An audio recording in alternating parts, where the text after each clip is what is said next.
You're watching 48 Fastcast. All right, y'all, 7:01. Thanks for joining us for 48 Fastcast. Yeah, definitely. It's been a great weekend, I think we all had for the most part. Yeah, Definitely a warm one. Yeah, hot. Hot is a better term. It looks like a few hot days ahead too, man. Yeah, very hot days, especially Tuesday and Wednesday. On top of the heat, some of you dealing with a very heavy rainfall with those storms over the weekend, including the Harvest, Tony area.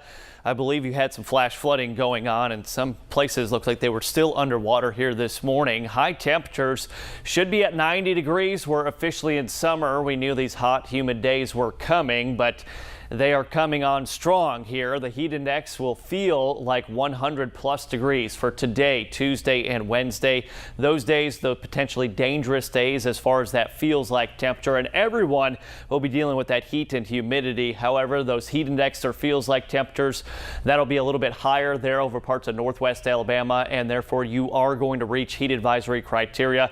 That goes through 7 this evening. Will probably be extended to more days as we go through the work week. Each day, just like Saturday and Sunday, will also produce some pop-up showers and storms, heavy rain, frequent lightning, gusty winds. We'll have your 10-day coming up in a bit.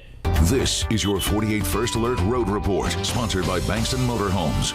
All right, we have a new crash that just popped up. So this is about halfway between Priceville and Somerville here. This is on Highway 67 at Still Meadow Road, causing some delays there. So just be aware of that. We also still have that crash on 565 eastbound right at Glen Hern Boulevard there. So causing some delays in that area, also starting to get a little worse. And taking you back to the crash on 431 northbound at Taylor Lane. So this is in the Huntsville area. It actually does appear to be getting better. So we're seeing orange and yellow now as opposed to red, but there is still a pretty significant backup there. So be aware of that. Your drive times right now, Decatur to Huntsville will take you about 24 minutes.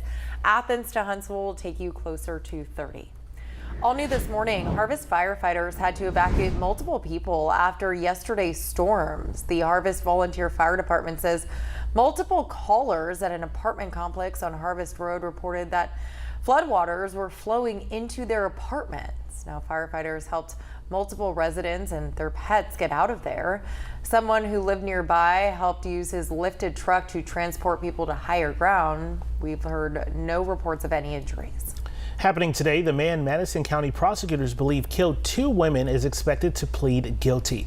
Jacob Stevens is accused of driving the wrong way on I-565 back in November of 2021 and killing 2 people. The 2 people who died were Hannah Parton and Arlene Velasquez. Stevens was charged with 2 counts of reckless murder and 2 counts of assault following the deadly accident. The Madison County DA's office tells us Stevens will be sentenced to 30 years in prison if he pleads guilty.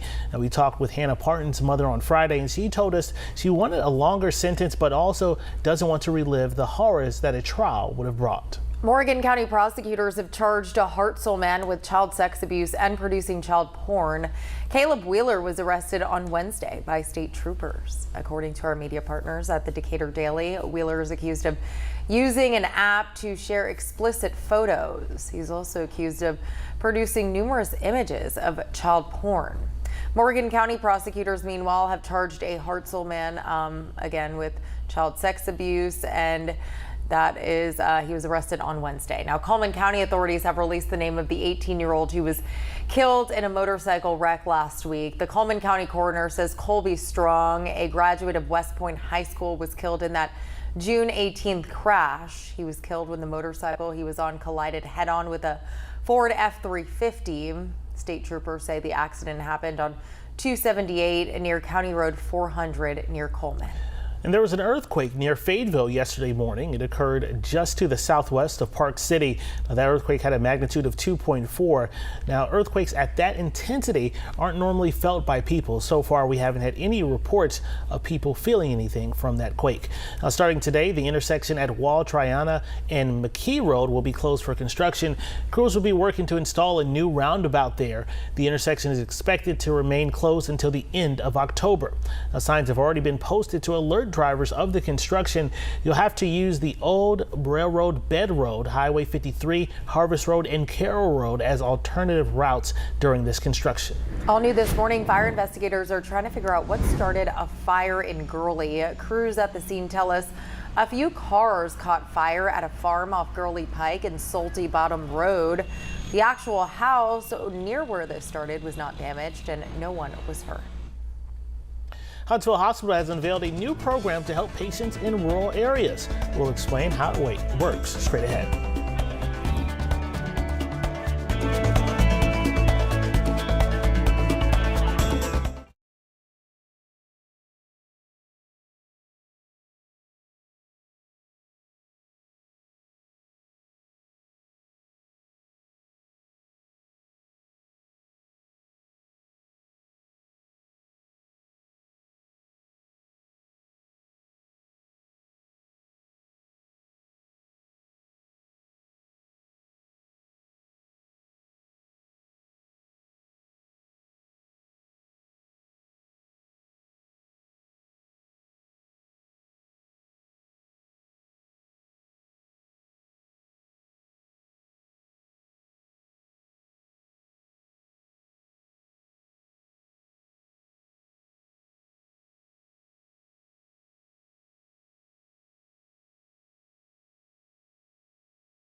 There's a new program at Huntsville Hospital that's aimed at virtually treating patients across the Tennessee Valley. Yeah, in February, the hospital started providing telemedicine services for those who live in rural areas.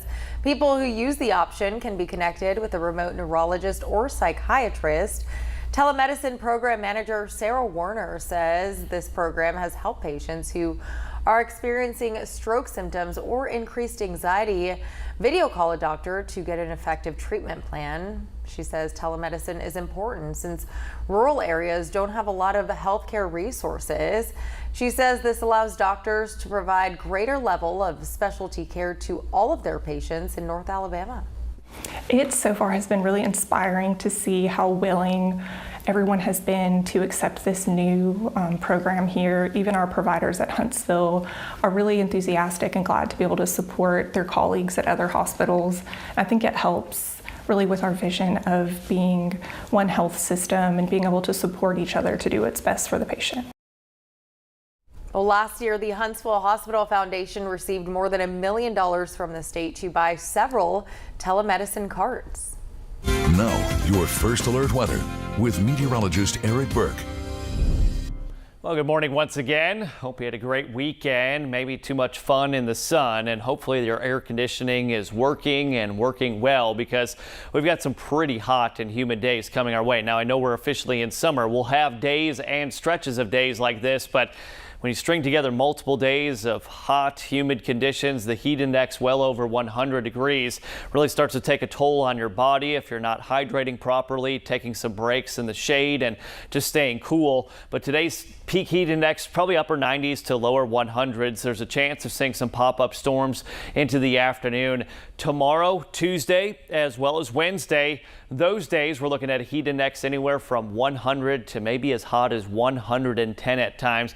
We had some areas of patchy but dense fog out the door this morning. I think as the sun's coming up and we're warming up, that fog should mix on out. Already at 78 in the Shoals, everyone else low to mid 70s. The dew point here in the low to mid 70s. High pressure stays in charge of our weather across the southeast, but that doesn't rule out still some isolated pop-up showers and storms. Any storms that get going today could produce heavy rain, frequent lightning, even some gusty winds. I know flash flooding was a concern over parts of the weekend, and we also had some reports of some trees down. So just about as summer-like of a 10-day forecast as you can get. But really, today, tomorrow, and Wednesday, those days potentially dangerous heat and humidity combination. All right, so make sure you're staying hydrated if you have to be outside. For now, though, thank you for watching us on the Fast Gas. Make sure to tune in at noon as well.